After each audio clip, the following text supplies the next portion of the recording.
right, good evening. We've got a couple of administrative things to do before we jump back into our syllabus tonight.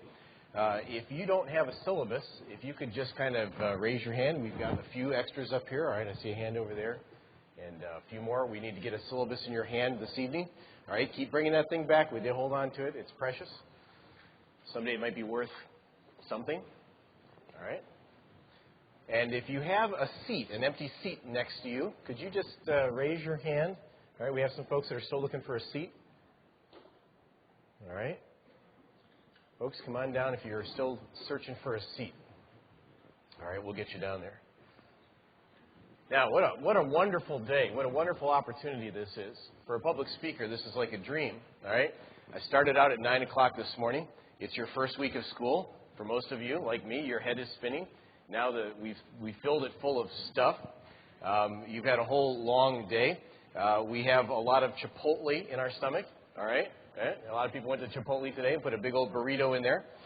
Then we dressed up in a coat and tie and we came back to sit on hard metal seats this evening at 7 o'clock, all right? So what I'm going to try to do this evening is I'm going to try to infuse some energy in you, and it's the little bit of energy that I have left, all right? So I'm going to give it all to you this evening.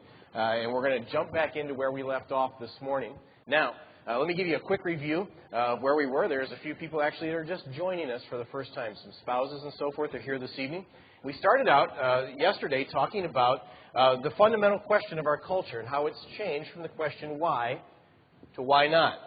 And whether or not you ask that question, you're dealing with people all the time that ask the why not question of life. And if you ask the why not question, you will find people making very bizarre decisions. They don't seem to make any sense. It's because you're asking two completely different questions. It's the difference between whether you can or can't do something and whether you should or shouldn't do something. It's one of the oldest dilemmas ever.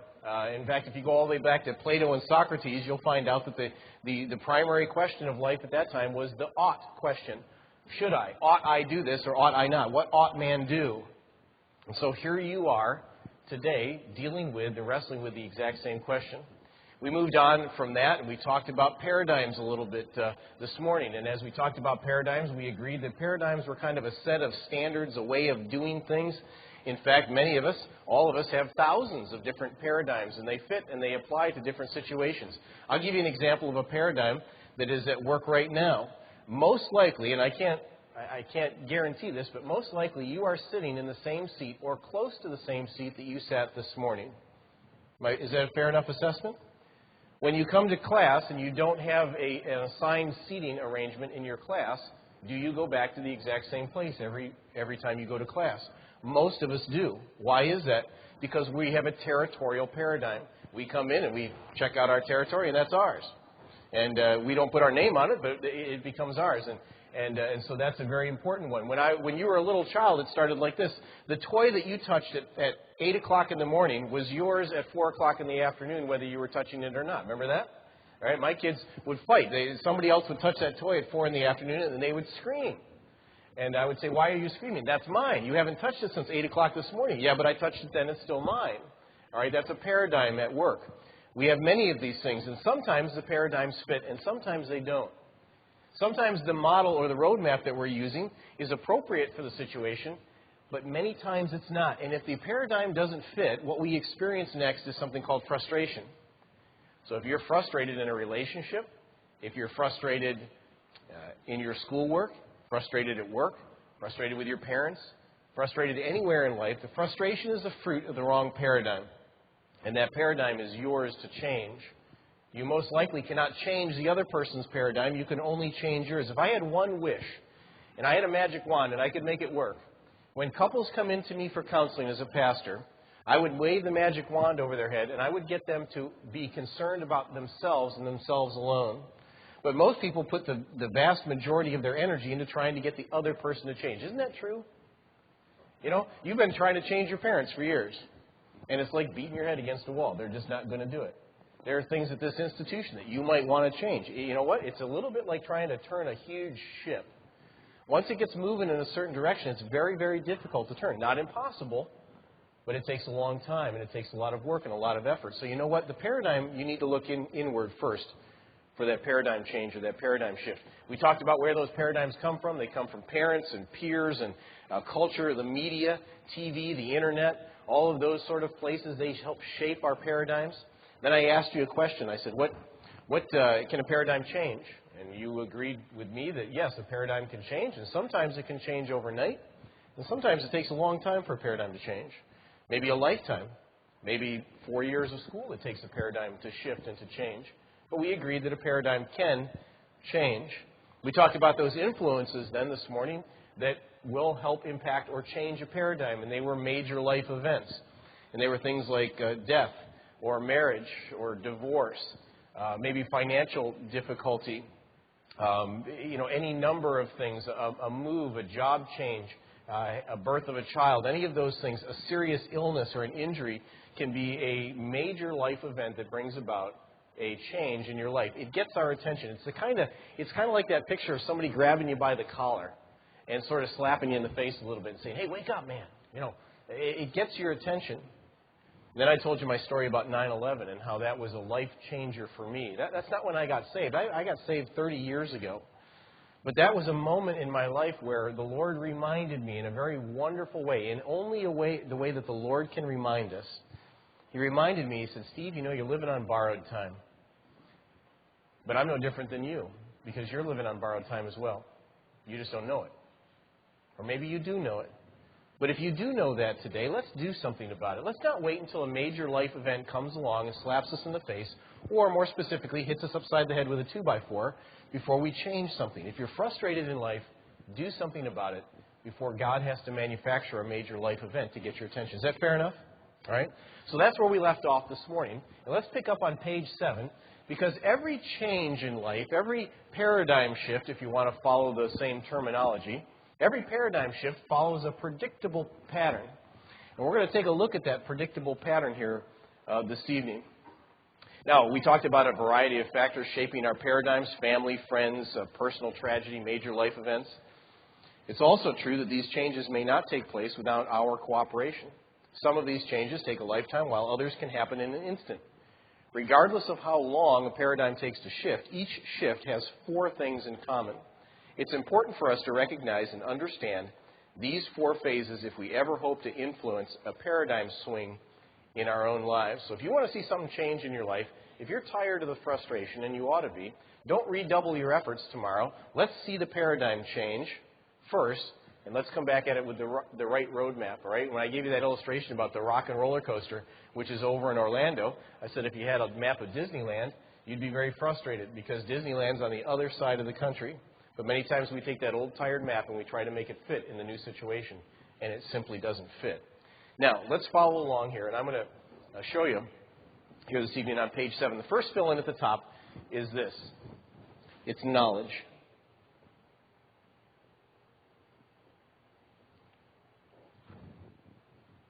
Nothing really changes in life without some sort of basis of knowledge.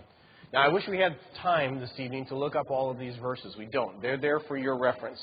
And I'm going to leave it to you to look up some of these verses. But the Bible is very explicit about knowledge. In fact, it's all throughout the Bible. The fear of the Lord is the beginning of what? Knowledge, all right? That's Proverbs chapter 1 and verse 7. And so knowledge doesn't begin until you are a God-fearer. If you're not a God-fearer here this evening, you can't understand what God is trying to communicate to you. Here's what's going on at Clearwater Christian College. And here's why I'm excited for you. And I hope you're excited about this type of training. You guys have something that a Harvard and a Yale and a Stanford will never have. You have the opportunity for true brilliance. What do I mean by that?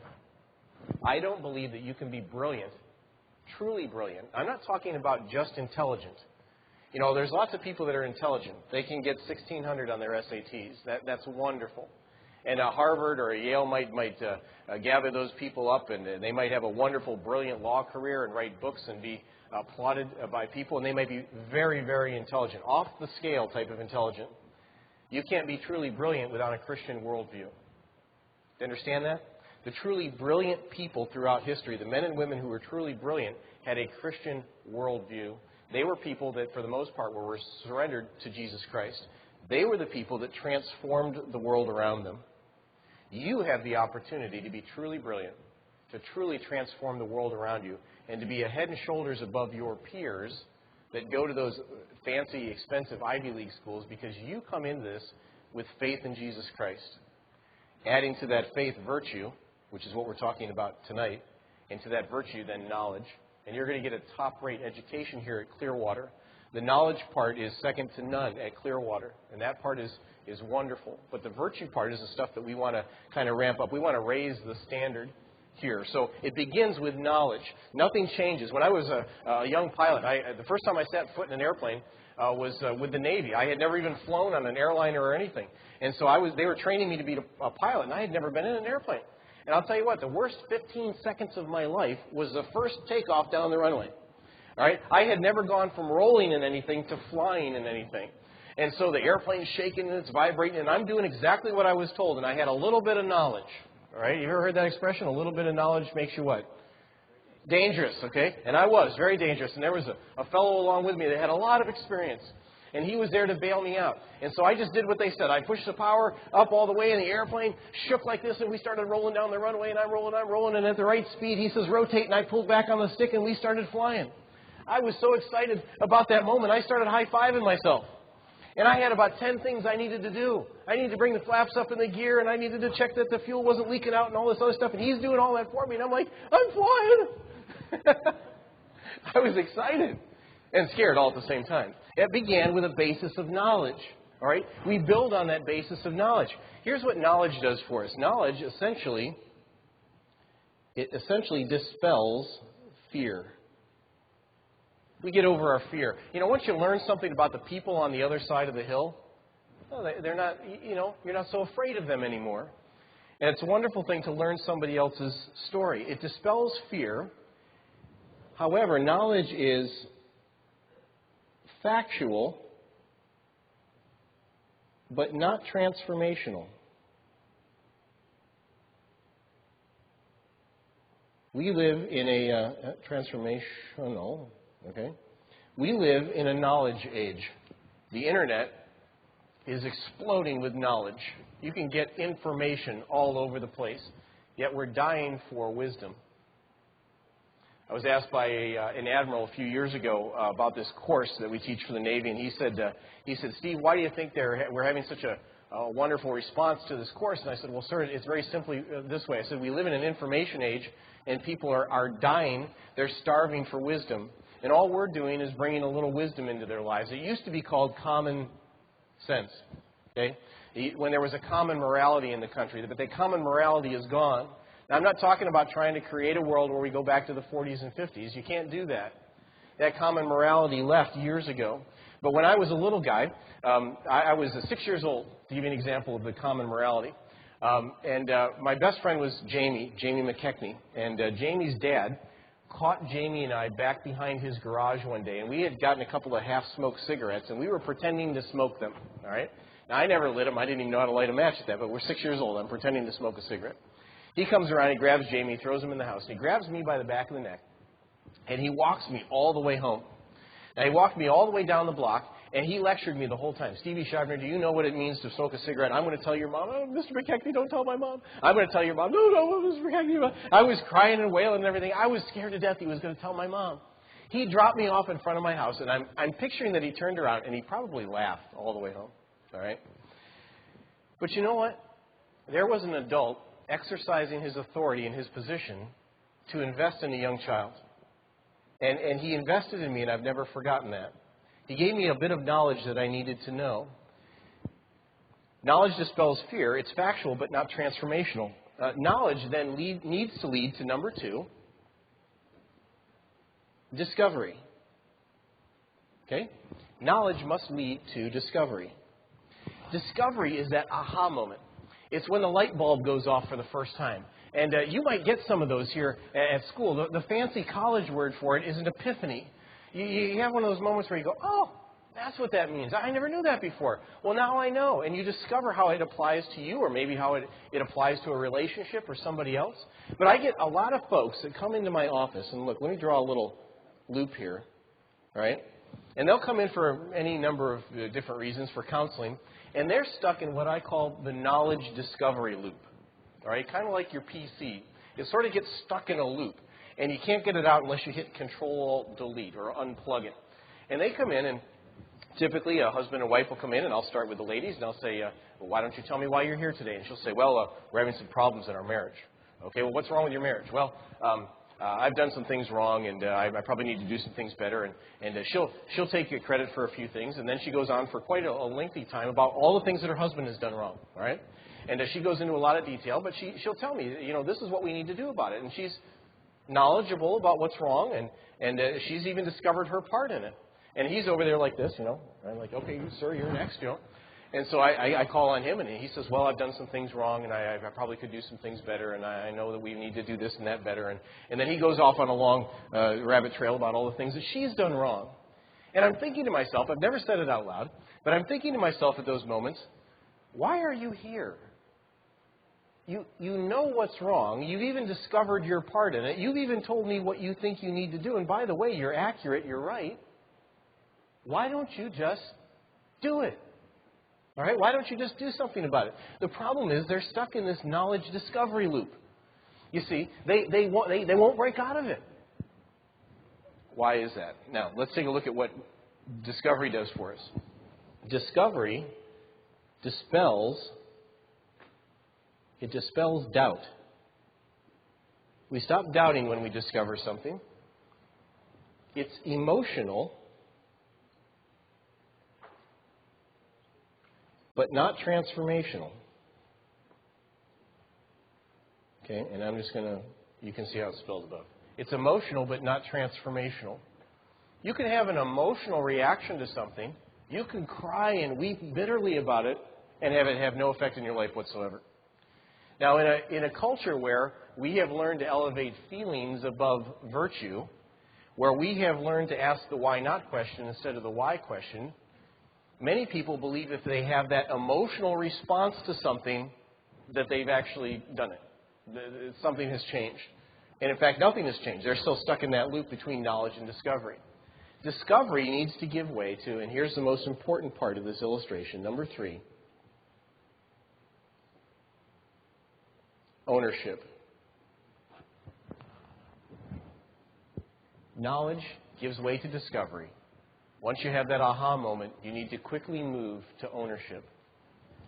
One of the things I want to impress upon you, I want to talk to you about, I hope you walk away with is this.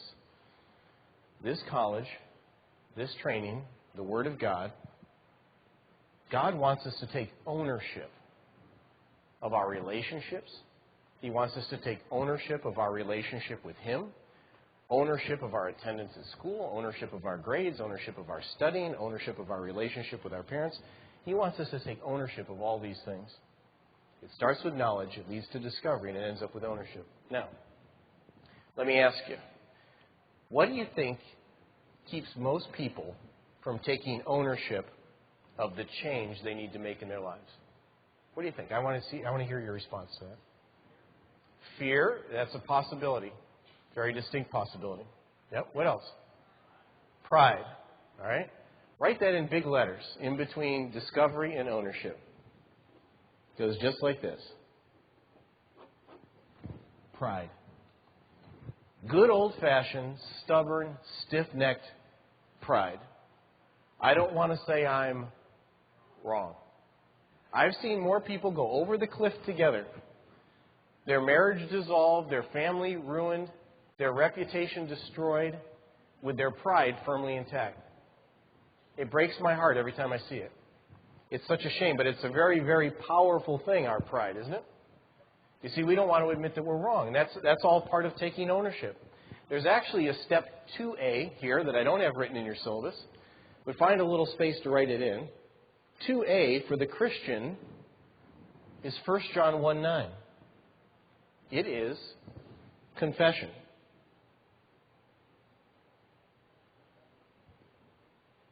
First John 1:9. If we confess our sins, He's faithful and just to forgive us our sins and cleanse us from all unrighteousness. Now that's a promise from God to you. He says all you have to do is confess your sin to me. And of course you have to mean it. Well, what he's saying is, and we could reword that, if you take ownership of your issue, if you take ownership of the change that you need to make, here's what I would like it to look like. I want you to know what you did, what was wrong. I want you to discover how it impacted you and others. I want you to confess it to me. And when you do that, you are now taking ownership of it. As we take ownership of change, ownership now dispels pride. The more often you take ownership of change, the less proud you will be over time. It dispels pride. It's transformational. All right, it's transformational, but not sustainable. What do I mean by that? Without step 4, nothing sticks around for very long. You can even take ownership and not develop a new practice. And that's step number 4. A new practice. We are habitual creatures. We like our practices. We like our routines. God designed you that way. That's a good thing. Many of you have emotional things that you do. You like to read books. You like to have some music to soothe you and quiet you down. You might even do it at the same time every day. Some of you have physical routines and practices that you get into. You go running, or you exercise, or you do some yoga or some things like that. You do some stuff that is a regular practice, a regular routine. It's part of what makes you. It calms you down. It helps you to focus. And God designed that and put us in that. And so that's a very good thing. Let's capitalize on that. Let's capitalize on change. But it starts out with knowledge. Knowledge leads to discovery. Discovery must give way to ownership. And that's where the whole thing breaks down. You've got to examine yourself in these 4 phases. Where are you? The frustration from your life may come from the fact that you've discovered what you need to do, but you're simply unwilling to do it. You're unwilling to confess your sin and take ownership of it. And what I would say to you today is this. Let's get over it, folks. All right? The Lord tells us in Ephesians chapter 4 to grow up. He says, instead of speaking the truth in love, in all things grow up into Him who is the head, that is Christ. If you're a Christian, let's get on with it. Let's do it. There's a world out there that is aching. There's a lost and dying world out there that needs us to step up to the plate and act like the born-again believers that we are. If our focus is going to be the cross, and we're going to talk about the cross, let's do something about it. Let's show the world what the cross really looks like. Otherwise, Christ suffered and died in vain. And so let's do something about it. Let's take ownership of our walk with the Lord. Now, those are the 4 phases of a paradigm shift. Ultimately, when we create a new practice, we are transformed, it is sustainable, and in fact, we become what Christ says is compelling. We compel other people to be like us. People look at you and they say, hey, there's something different about you. You know when this shows up? You know how you take ownership of something that is compelling? It's when you go out to a local restaurant.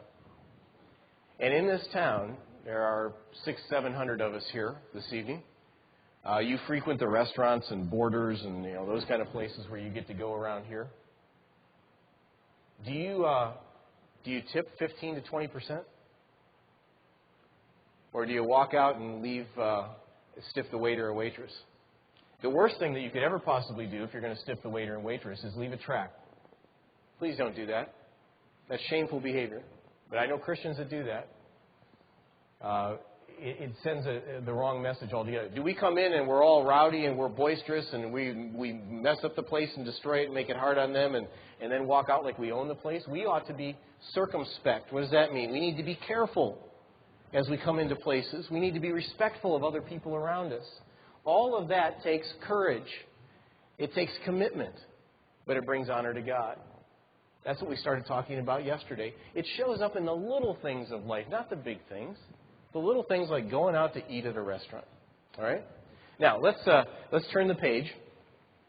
All right, we're doing good here. I want to introduce you to the second practice on page 8. The second practice now is learning what's at stake. There is more at stake in life than how we feel about it. Lots of people would argue with that. They'd say, if I feel it, and I feel it strongly enough, then it must be true. It's not. You're only at that point of discovery, not at that point of ownership. So learning what's at stake. Now, I want us to list here as a group, all right, all the core values and virtues, the character qualities that we can think of off the top of our head. And we started out with honor and commitment and courage the other day. I've got a couple of them for you to get started with here on page 8, but we're going to pretty much fill up this page. This is going to be a hard exercise at first, but it'll go fast as we get going. So I started you out with honesty and integrity, 2 character qualities. What else needs to be on this list? Don't raise your hand. Just shout it out loud enough so I can hear it.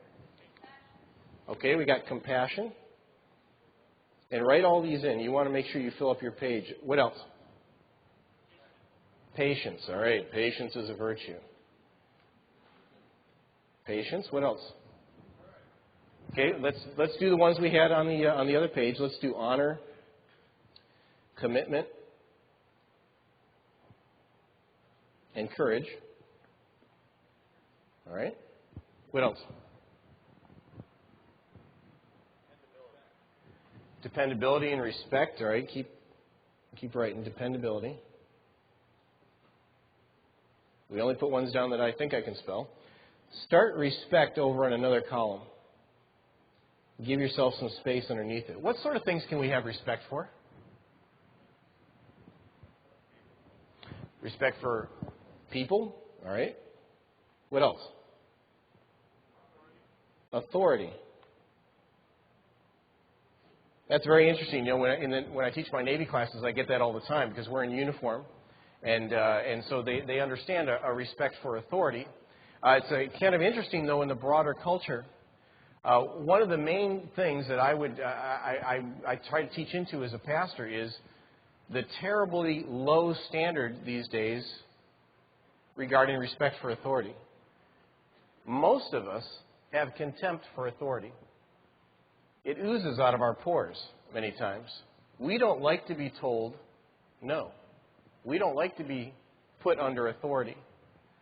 But yet we're in a culture, and the society won't function without an authority structure, will it? All right? So respect for authority. What else can we have respect for? All right. Somebody said property. I'm going to put it this way. Stuff.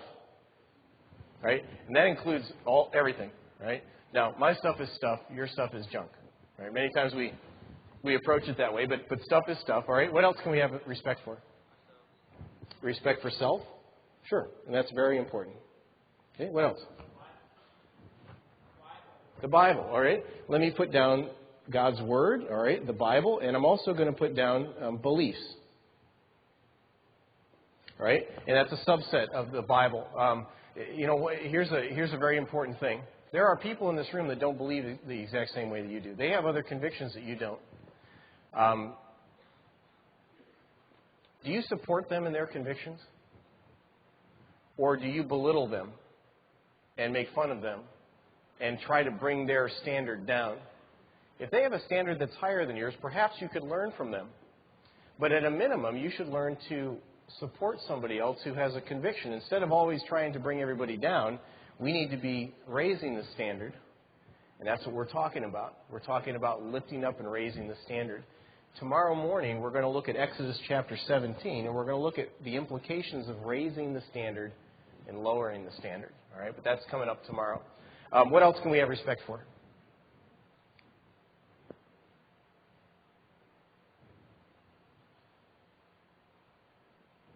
Start to get thin at this point? Time. Very good. Thank you, sweetie. Katie, who's been through it 7 times. All right. Time. How about the law? Now, it's kind of interesting. Years ago, I was over in Naples, Italy, and I was over there for a week or so. And they have traffic lights over there and intersections just like we do, except over there, everybody just zooms through the red light no matter what. They just lay on their horn, look both ways, and try to not get hit by another car. The traffic signals don't mean anything over there. The worst 15 minutes of my life was on the floor of a cab trying to get to the hotel. I thought I was going to lose my life at that ride, all right? And they're going through the intersections and everything else, and they have no respect for the law in the way that we do. Now, it's kind of interesting. We would never do that over here. In fact, you'll be out here maybe some night. I don't know how late your curfew is, but let's say it's a few minutes before the end of curfew, and it might be late at night, and you're sitting out there in one of these intersections, and the light is red, and there's nobody for miles. And you just sit there waiting for the light to turn green. There are many places in the rest of the world where they would never do that. They would laugh out loud at you about that. What's the difference? We have a deep and abiding respect for the law here that they don't. That distinguishes us as a people. That's very important. Many of our freedoms rest upon our respect and love for the law. And as we lose that, we lose what's wonderful about this culture. Now, let's move on beyond respect, all right? What other core values do we need to have here on our list?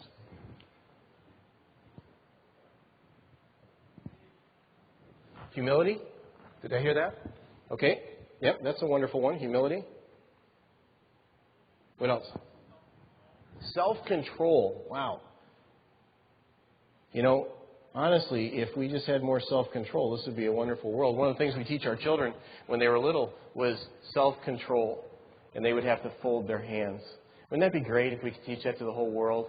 You know, at some point when things were starting to spiral out of control, we'd say, ladies and gentlemen, let's just get ourselves under control. We fold our hands, you know, life would be a lot better. Self-control. What else? Yes, ma'am. Selflessness. All right? And under selflessness, we're going to find all sorts of other character qualities like kindness, gentleness, all right, consideration. Those are kind of subsets of the same thing. All right? What else do you think needs to be on this list? Love. Yeah, there's, you know, and we can talk about the kumbaya type of sit around the campfire and hold hands love. But you know what? There's not a single person in this room that doesn't need to be loved on some level. And so that's a very, very important deal. Let me help fill out the list for us here because I want to keep going. Mercy, justice, punctuality, all right, resolve, reliability. Reliability and dependability are many times the same thing. It's a pretty comprehensive list already, isn't it? How about responsibility? Let's put that down here. Let's find some room for that. All right, look at all these things now. And we had a blank page in front of us a few minutes ago. Nobody ever writes any of this down. There's not a manual for life. Now, it's in the Bible. Maybe you'll find it in Galatians chapter 5 where it talks about the fruit of the Spirit, love, joy, peace, patience, kindness, goodness, faithfulness, gentleness, self-control. We've written most of those things down on this list. But there's really no manual for life that says, hey, you know what? This is what you're going to be evaluated on a daily basis. But you know what, my friends? This is what you're going to be evaluated on a daily basis. Part of what you get graded on here at school is beyond just getting test scores right. You get graded on this stuff. The quality of your relationship with your parents and with your boyfriends and girlfriends and with your future spouse will be these things. You can make your God look great based on how you do with these things. All right? It's a pretty comprehensive list. Now, tomorrow night and Thursday morning, we're going to add to this list because as we stumble over things, we're going to go back to page 8 and we're going to keep writing on it. So come on, let's turn the page. We're going to come back to page 8 at some point in the future. And I want to introduce you to the motivation model. I believe that there are two basic things that motivate behavior in life. I said yesterday that nothing happens apart from incentives. And there are two basic incentives, and here they are. The fear of punishment or the love of virtue. The fear of punishment or the love of virtue. Now, mentioning those two things, which do you think is the most basic and primary motivation for most people? Fear of punishment. Oh, you know, everybody said together, the fear of punishment. All right, that's the fear of the consequences. Is there a video camera? Am I going to get caught? Is there anybody looking? All right, that's the first and most primary motivation for most all of us. And we look both ways, all right, and we see if we're going to get in any sort of trouble. But the love of virtue is different, isn't it? Now, those of you who have children, the faculty here have children, what would you like your children to be motivated by, the fear of punishment or the love of virtue? Why do you want them to be motivated by the love of virtue? Isn't it true that you can't be there every moment of every waking day of their life, watching them and keeping an eye on them?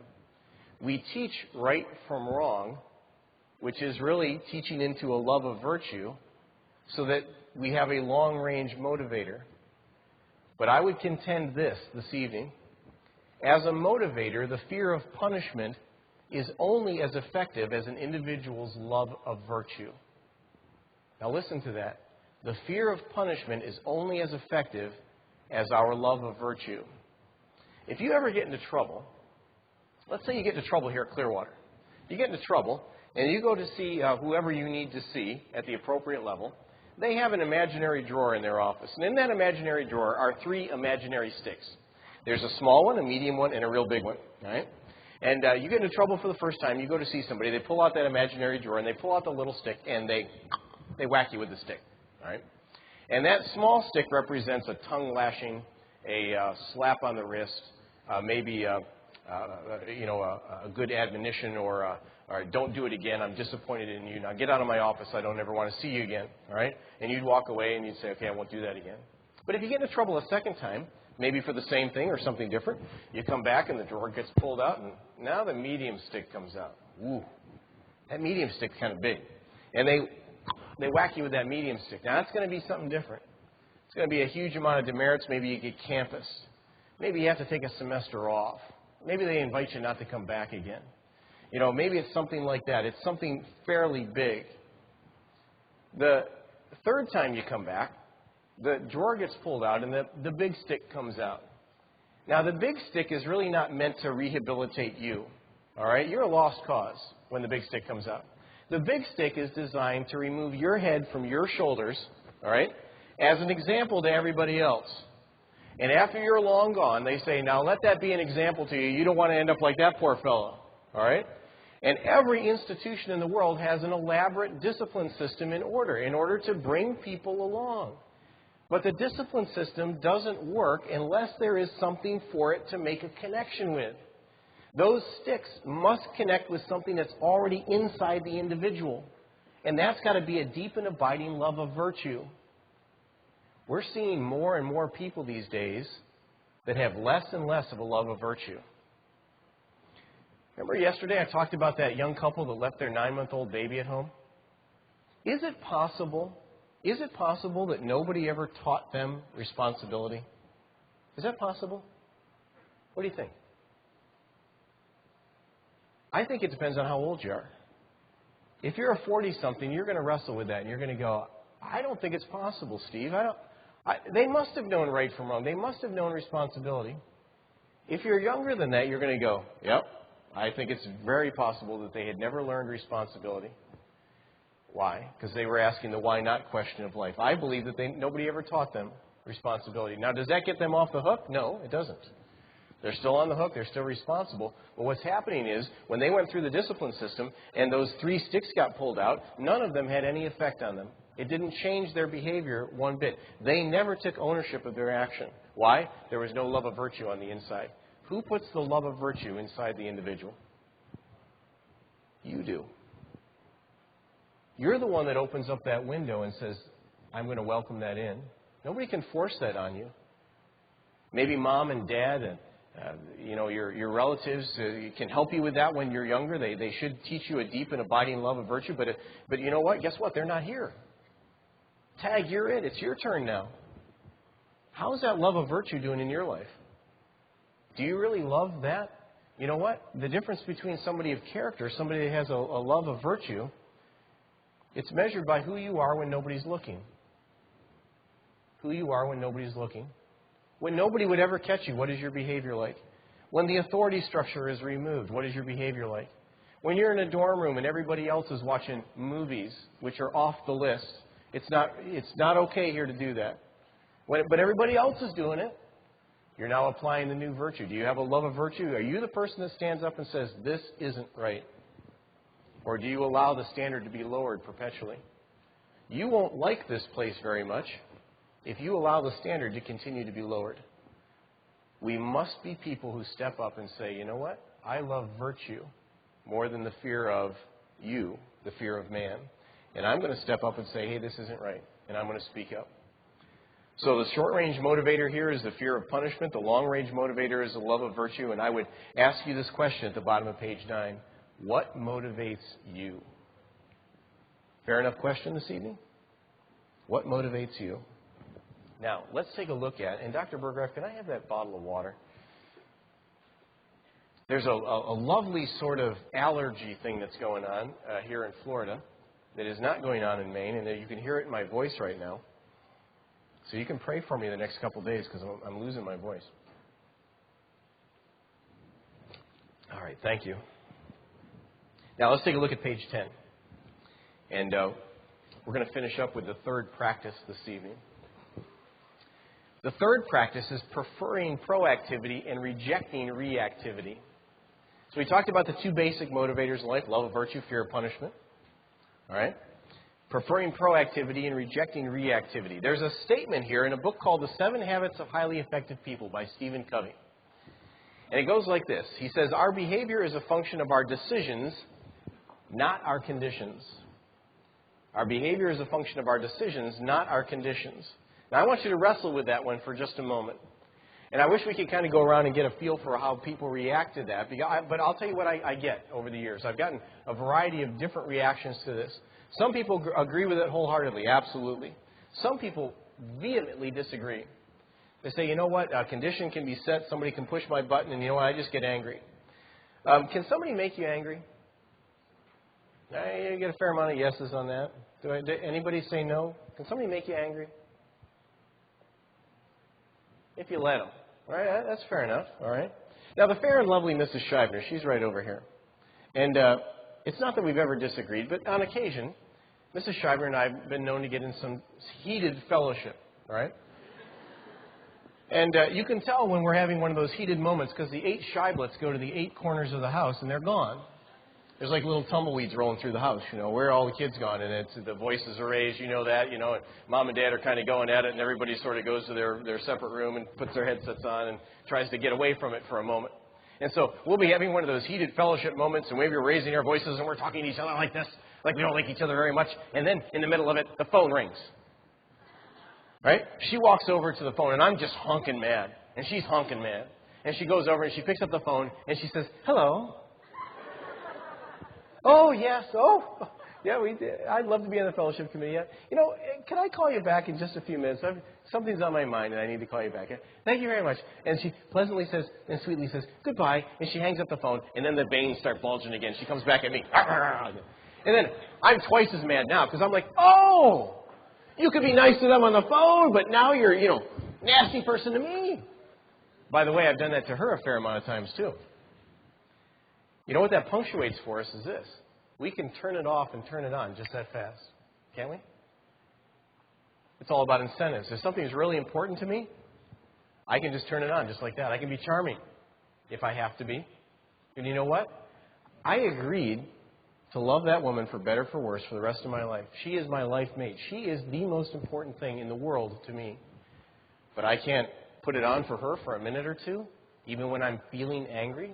But a total stranger on the phone gets better treatment than my wife? Ladies and gentlemen, do you wonder why we have trouble in relationships? It's because we treat them poorly, you see. And it comes down to something as simple as our behavior is a function of our decisions, not our conditions. She knows how to push my buttons, and by the way, I know how to push hers. And yeah, that's a condition that contributes to it, but I still ultimately make the decision. If you make the decision to pull out the knife and stick it in somebody or take the trigger and pull it at somebody, the judge will say there were lots of conditions that went into it, but ultimately, your decision to pull the trigger is the one that you will have to pay for. Fear of punishment. Now, I want you to take a look at page 10, and we're going to do it like this. Let me grab a blank page here. All right? I want to draw for you my 2 stick figure trees. One is the reactive tree and one's the proactive tree. And I'll show you what it looks like right here in just a second. Okay?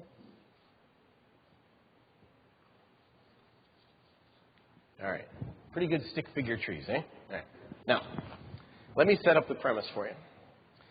When you're faced with a decision to make, when you're faced with a moral dilemma, you will respond to it one of 2 ways.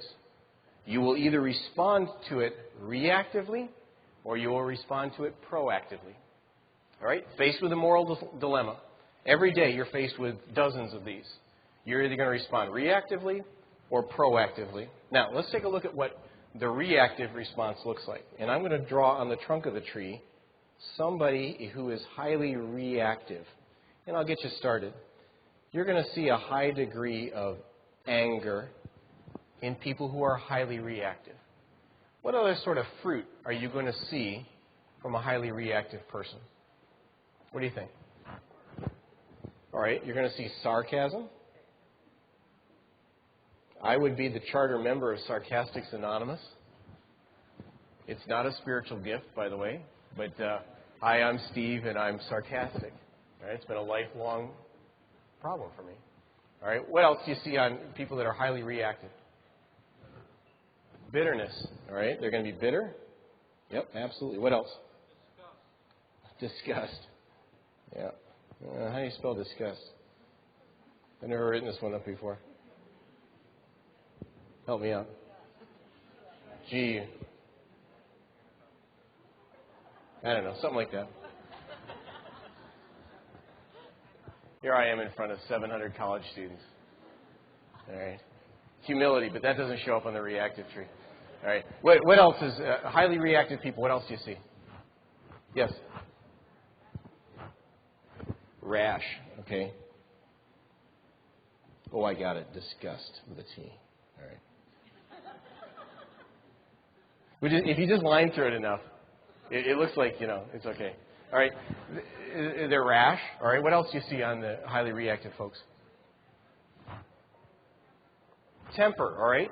Anger, temper. Let's say something different. Maybe you see a little bit of violence. All right. Or maybe hostility. Yeah. You see all those things. All right. What else?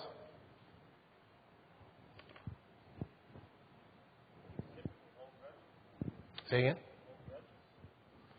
Yeah, he said they hold grudges. They're unforgiving. Okay, very good. They're impatient. Okay. Here's another one that I like. They're critical. Now we would like at Clearwater for you to become critical thinkers. All right? That's different than thinking critically.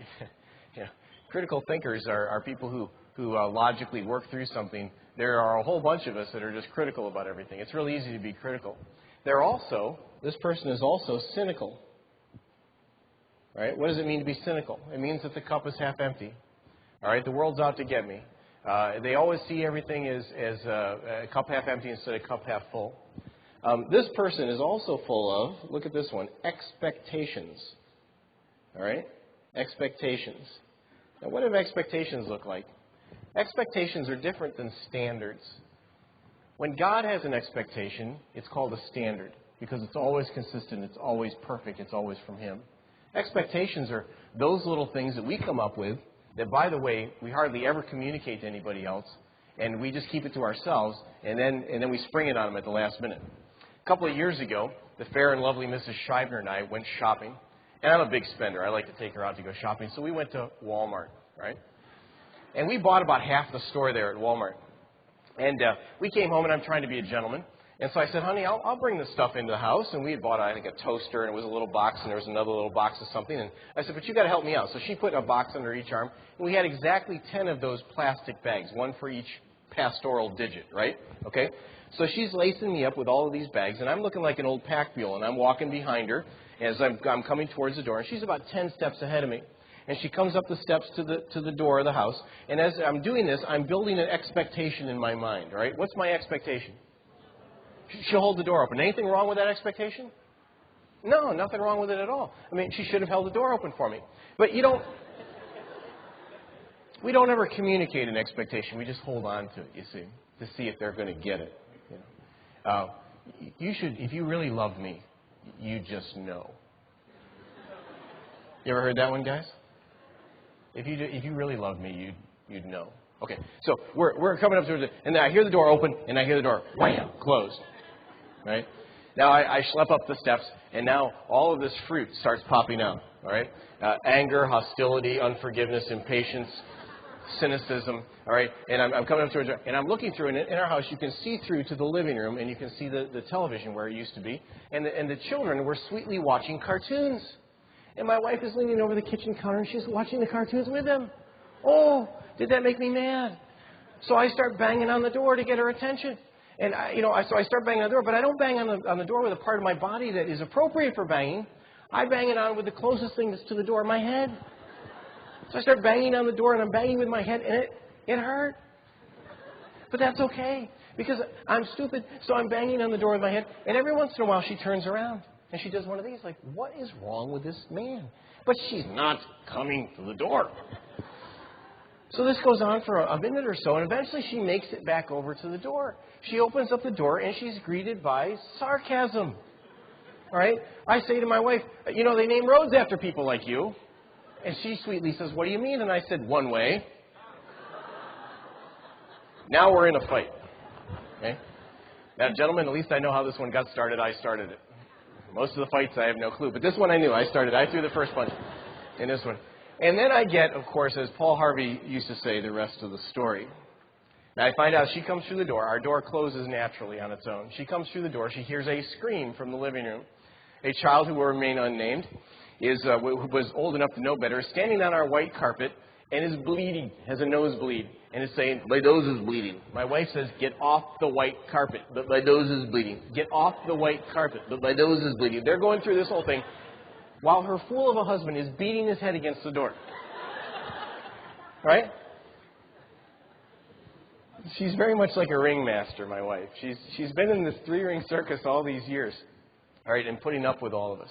And, of course, I felt foolish and ashamed after I gathered the facts of the matter. But you know what? I chose to become highly reactive at that moment and, by the way, did some damage to my relationship in the process. This person ultimately sees themselves as a victim. Don't we live in a victim culture? They used to have game shows on TV during the day. Now they have victim TV all day. We want to make ourselves into a victim.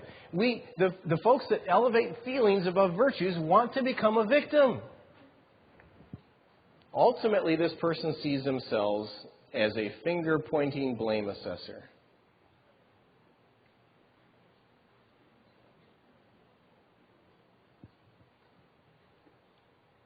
A finger-pointing blame assessor. Their favorite word is the word if.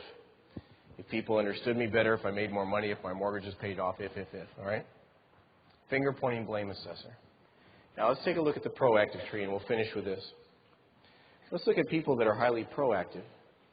What sort of fruit are you going to see in their life? All right? Give me some examples. Patience, all right? Couldn't we actually write up that whole list we had on the other page? All right, let's try to recreate some of that. See a high degree of honor. You're going to see a balanced courage. All right, you're going to see commitment. All right, what else do we have up there? Respect. All right, and I'm not going to write all the things for respect, but we had a bunch of that. This person is responsible. This person, in fact, and here's a new one, this person is very hopeful. I don't know if you can read that the way I've got it, but this person is very hopeful.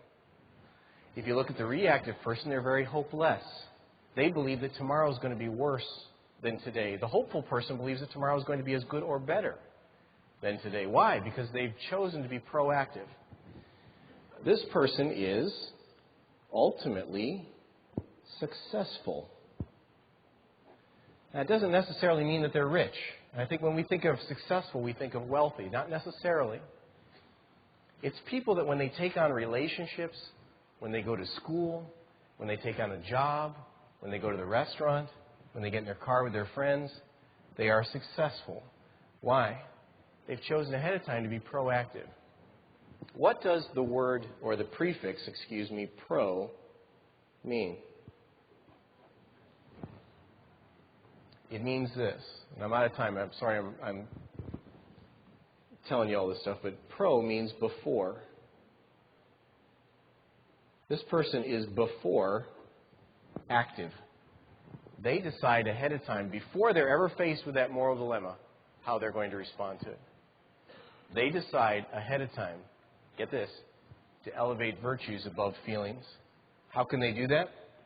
They have a love of virtue, and they're not concerned with the fear of punishment. Does that make sense to you? Their paradigm has already changed in this area. They bring the appropriate one to the appropriate task. This person ultimately is a problem solver.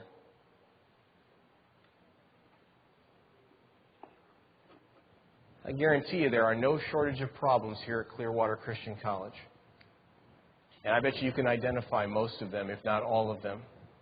If you ever come to me with a problem, the first thing I want to hear out of your mouth is, what's your solution to it? It's easy to point out problems. It's not so easy to come up with a solution to it. The proactive person does that. Now let me leave you with this question this evening. As you're looking at these two trees, right, and this is very important, so stick with me. As you're looking at these two trees, which one best describes you?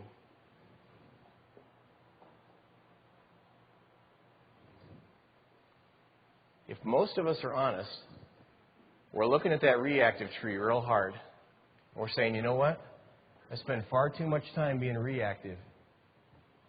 And that's really the person I want to be. I want to be more proactive than reactive. Maybe you say, hey, I spend a little bit of time back and forth. You know what? That's okay. But you need to spend more time over on the proactive tree than the reactive one. Which one of these, by the way, comes more naturally? Reactive or proactive? Reactive, right? There are no books written, by the way, on how to be highly reactive. Do you know why?